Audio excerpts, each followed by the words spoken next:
안녕하십니까. 영동군 농업기술센터 이민입니다.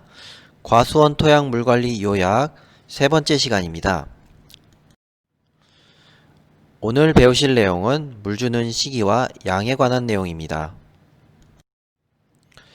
과수원에 물을 주는 시기와 양은 여러분들이 가장 중요하게 생각하는 내용일 것입니다.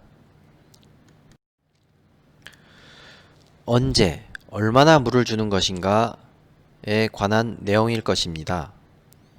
언제, 작물이 필요로 하는 시기에 얼마나 토양이 수용할 수 있는 만큼 주는 것입니다. 이것은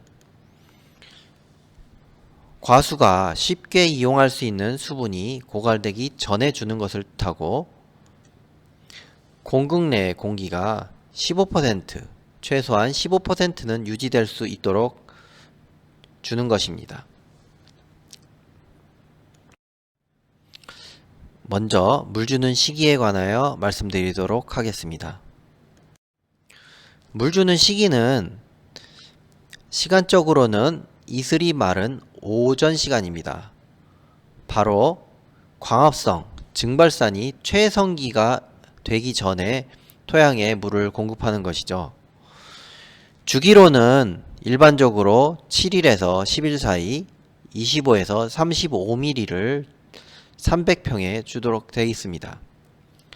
이것은 작물이 한참 생장하는 시기인 5월에서 7월 사이 증발산량이 300평당 4에서 5mm, 즉 4에서 5톤가량 되기 때문에 나온 수치입니다.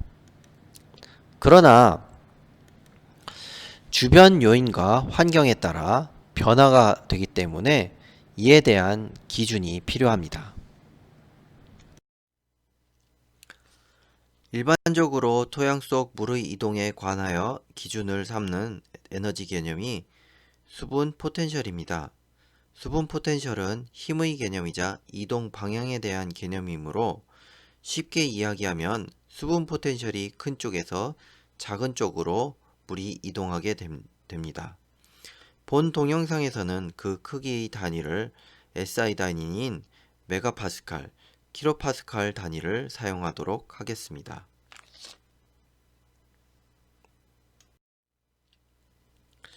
그림에서 보시는 바와 같이 물은 기준인 0kPa의 에너지를 가지고 토양, 식물, 대기는 마이너스 에너지를 가지기 때문에 물이 토양, 식물, 대기 순으로 이동하게 됩니다.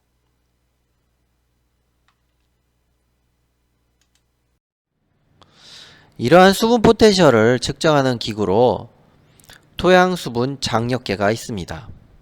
텐시오미터라고도 합니다.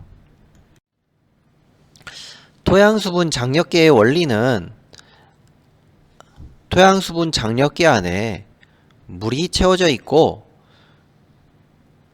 토양에 설치하였을 때 끝에 다공질 컵에서 토양 쪽으로 물이 당겨지는 압력계를 통해 측정하는 것입니다. 특히 토양 수분 장력계는 설치하는 데 요령이 필요합니다. 다공질 컵을 물에 담가 포화시키고 토양에 설치 시 다공질 컵과 토양이 분리되지 않도록 조치하여야 하며, 물 보충 후에는 압력계를 조정하고 관안에 물이 일정하게 유지되도록 관리하여야 합니다. 또한 건조에 의해 토양과 토양 수분 장력계 사이에 틈이 생기지 않도록 해야 합니다.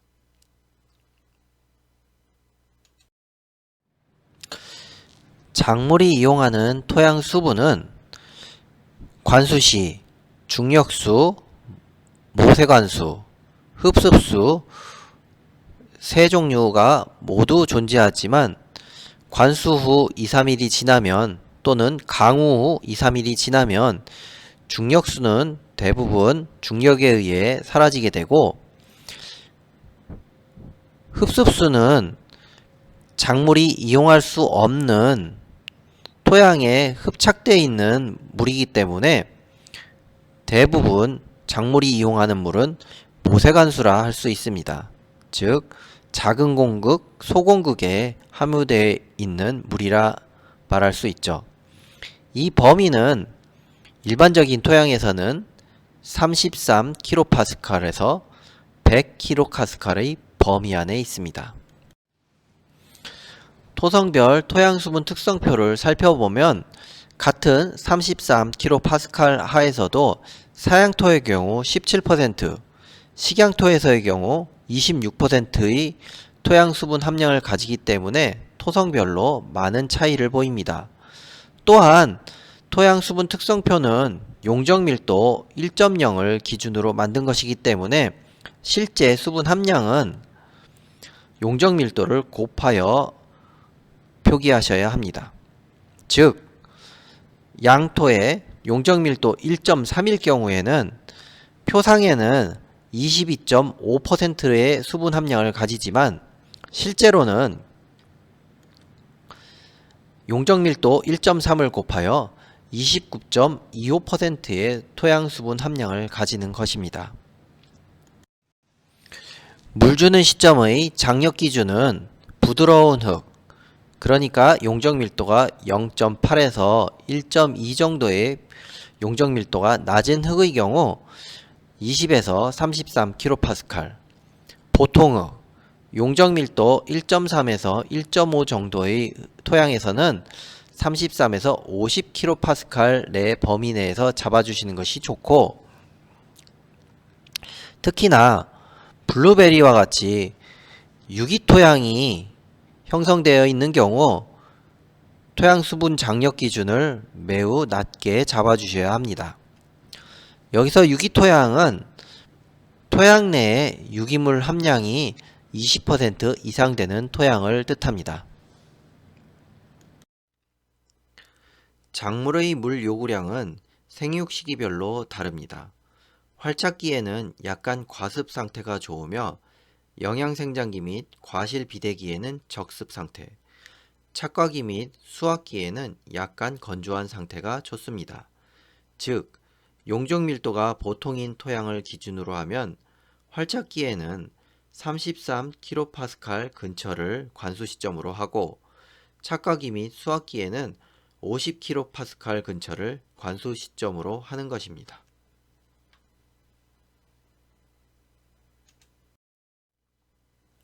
참고로 토양 수분 장력계 외에도 토양 수분 함량을 측정하는 다양한 토양 수분 센서들이 있습니다.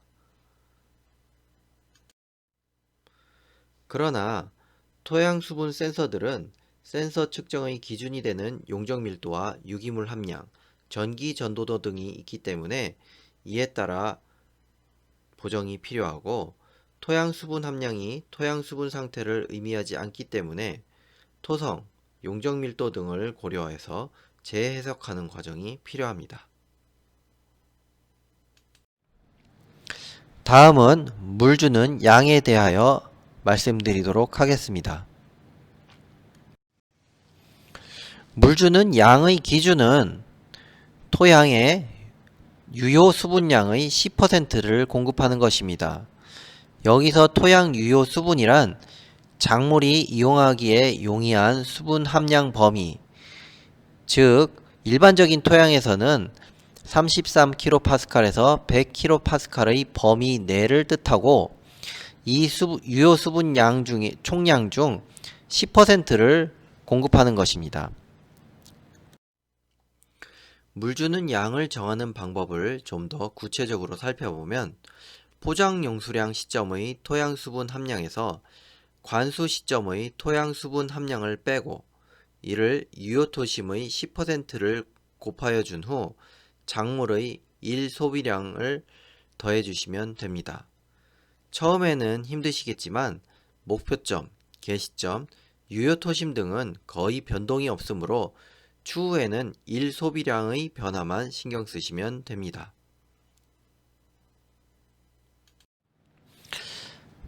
또한 작물의 하루 물 소모량은 기준 증발산의 작물 개수를 곱하여 나타냅니다.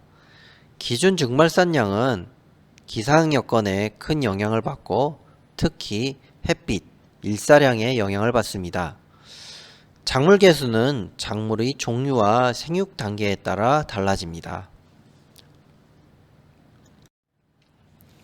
기준 증발산량은 11월에서 2월 사이는 300평당 0.5에서 1톤, 3에서 4월, 9월에서 10월은 2에서 3톤, 미리로 치면은 2에서 3mm, 5에서 8월, 작물이 가장 왕성하게 생육하는 시기에는 4에서 6톤, 4에서 6mm가량이 증발된다고 볼 수 있습니다.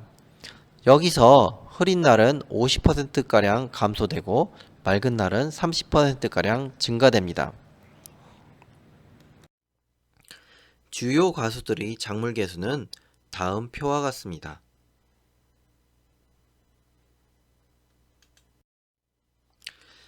하루 물 소모량은 예시를 통해 알아보도록 하겠습니다.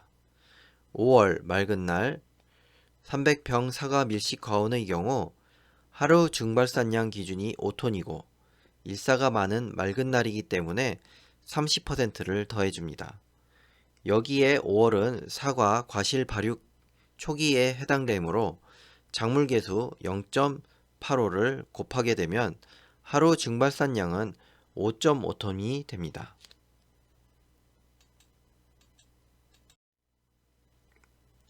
다시 이것을 물 주는 양으로 환산하면 사양토 용적밀도 1.3인 과원에서는 포장용 수량의 수분 함량이 17%이고 관수 시점의 수분 함량이 15.5%이므로 수분 함량 1.5%에 용적 밀도를 곱하고 유효토심 400mm의 10분의 1을 곱하면 0.78mm가 됩니다. 여기에 하루 물 소모량 5.5mm를 더하게 되면 6.8mm로 약 6.3톤의 물을 관수해야 한다는 결론이 나옵니다.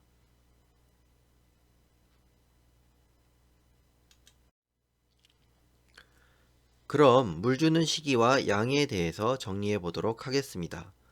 과수에 물을 주는 시기는 토양의 용적 밀도에 따라 수분 장력 상태를 기준으로 삼습니다. 용적 밀도가 낮아지면 낮은 장력, 높아지면 높은 장력이 기준이 됩니다. 관수량은 토양 유효 수분의 10%를 보충하는 것을 목표로 설정하여 여기에 하루 일 소모량이 추가됩니다. 여기에는 과원 토양에 대한 측정이 필요하며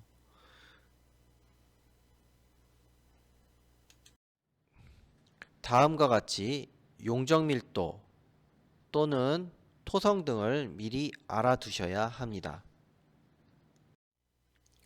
참고로 관수 주기는 1회 관수량을 1소비량으로 나누면 되기 때문에 1일 5톤의 물을 소비하는 과원에서 1회 20톤을 관수하면 4일 간격으로 관수를 하시면 됩니다. 또한 중간에 비가 오면 관수 간격은 늘어나게 됩니다.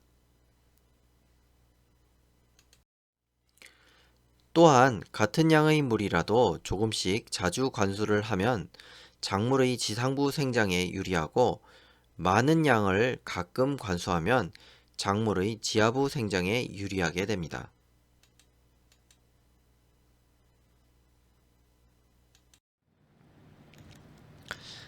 이것으로 과수원 토양 물관리 요약 세 번째 동영상을 마치도록 하겠습니다.